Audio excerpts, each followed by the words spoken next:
প্রাথমিক পাশ করা একজন স্টুডেন্ট সঠিকভাবে রিডিং পড়তে পারে না? কেন জিপিএ 5 পাওয়া একজন স্টুডেন্ট শুদ্ধভাবে ইংরেজিতে একটা বাক্য গঠন করতে পারে না? মাননীয় স্পিকার, উচ্চ মূল্যস্ফীতি, বিনিয়োগের স্থবিরতা, ব্যাংকের তারল্য সংকট, নতুন কর্মসংস্থান তৈরি না হওয়া, জিডিপির প্রবৃদ্ধি ৬% থেকে কমতে কমতে ৩.৪৯% নেমে আসা কোনোটাই অর্থনীতিতে ভালো বার্তা দেয় না। আমদানি রপ্তানির হিসাব বলে ২০২৫-২৬ অর্থ বছরের প্রথম ১০ মাসে বাণিজ্য ঘাটতি $22.21 বিলিয়ন, অর্থাৎ আমদানি অনেক বেশি কিন্তু রপ্তানি কম। মাননীয় স্পিকার, এখানে আরেকটা সুখবর অবশ্য আছে সরকারের জন্য। কেন্দ্রীয় ব্যাংকের তথ্য দেখা যায় জুলাই থেকে এপ্রিল সময়ে বিনিয়োগ বৃদ্ধির অন্যতম প্রধান নিয়ামক মূলধনী যন্ত্রপাতি বা ক্যাপিটাল মেশিনারিজের আমদানি বেড়েছে 12.50%। এটি নিঃসন্দেহে বিনিয়োগ বাড়ানোর একটা ভালো ইঙ্গিত। মাননীয় স্পিকার, সরকারি হিসাবে দেশের সার্বিক মূল্যস্ফীতি এখন 10%-এর মতো। করমুক্ত আয় সীমা কিছুটা বাড়িয়ে 3,75,000 টাকা করা হয়েছে। কিন্তু মাননীয় স্পিকার, যেই ব্যক্তির মাসে ইনকাম 32,000 টাকা, তার বৎসরে গিয়ে ইনকাম দাঁড়ায় 3,84,000 টাকা, অর্থাৎ তিনি আয়করের সীমার মধ্যে চলে আসেন।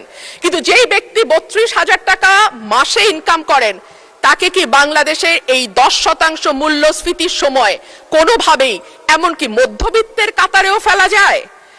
বর্তমানে গিনি সহগ 4.499, যেটা উচ্চ আয় বৈষম্যকে ইন্ডিকেট করে। মোট সম্পদের 58% মালিকানা 10% মানুষের হাতে এবং শীর্ষ 1% ধনীর হাতে যাচ্ছে 1/4 টোটাল সম্পদ।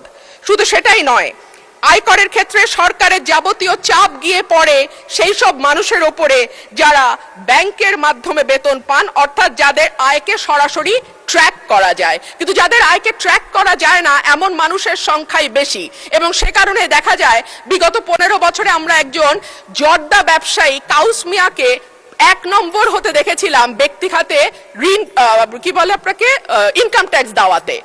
কিন্তু আমরা তো জানি যে বাংলাদেশে ওনার চেয়েও আরো অনেক অনেক অনেক বেশি ধনী ব্যক্তি আছেন, কিন্তু তাদের কাউকে কিন্তু 1 নম্বর করদাতা হিসাবে পাওয়া যায় নাই। অন্যান্য বারের মতো এবারও বাজেটে আয়কর সহ প্রত্যক্ষ করের হিস্সা 1/3 রাখা হয়েছে, অর্থাৎ বাকি 2/3 পরোক্ষ কর। ধনী গরিব সব মানুষের উপর সমানভাবে প্রযুক্ত হওয়া পরোক্ষ কর অবশ্যই ন্যায্যতার পরিপন্থী। আর সে কারণেই আমাদের মতো অর্থনীতির দেশগুলোকে সাধারণত প্রত্যক্ষ এবং পরোক্ষ করের অনুপাত 50-50 রাখা হয়। একটা সরকার কল্যাণমূলক রাষ্ট্র গঠনের জন্য কতটুকু আন্তরিক সেটা বোঝা যায় তার শিক্ষা, স্বাস্থ্য, সামাজিক সুরক্ষায় বরাদ্দের পরিমাণ দেখলে। এই বাজেটে শিক্ষা খাতে বরাদ্দ জিডিপির 1.8 আর স্বাস্থ্য খাতে 0.9%। বিশ্ব স্বাস্থ্য সংস্থার মতে বাংলাদেশের মতো দেশে জিডিপির অন্তত 5% স্বাস্থ্য খাতে ব্যয় হওয়া উচিত, আর ইউনেস্কোর মতে সেটা 6%। এর মধ্যেই আমরা জানি শিক্ষা এবং স্বাস্থ্য খাতে জিডিপির অনুপাতের ব্যয়ে বাংলাদেশ দক্ষিণ এশিয়ার সর্বনিম্ন অবস্থানে অবস্থান করছে।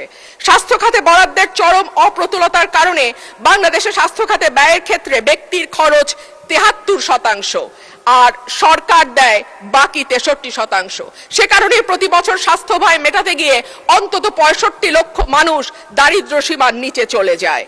মাননীয় স্পিকার, শিক্ষায় আমরা শুনতে পাচ্ছি তৃতীয় আরেকটি ভাষা বাধ্যতামূলক করা হয়েছে। আমি বিনীতভাবে বলবো, তৃতীয় ভাষা বাধ্যতামূলক করবার আগে আমাদের নজর দেওয়া উচিত কেন প্রাথমিক পাশ করা একজন স্টুডেন্ট সঠিকভাবে রিডিং পড়তে পারে না? কেন জিপিএ 5 পাওয়া একজন স্টুডেন্ট শুদ্ধভাবে ইংরেজিতে একটা বাক্য গঠন করতে পারে না? আমি মনে করি ম্যান্ডারিন বা জার্মান শেখার আগে অন্তত ইংরেজি ভাষায় বেসিক পড়তে পারা, লিখতে পারা, বলতে পারার শিক্ষাটা আমাদের ছেলে মেয়েদেরকে দিলে তারা বিদেশের বাজারে যথেষ্ট ভালো দক্ষতার সঙ্গে কাজ করতে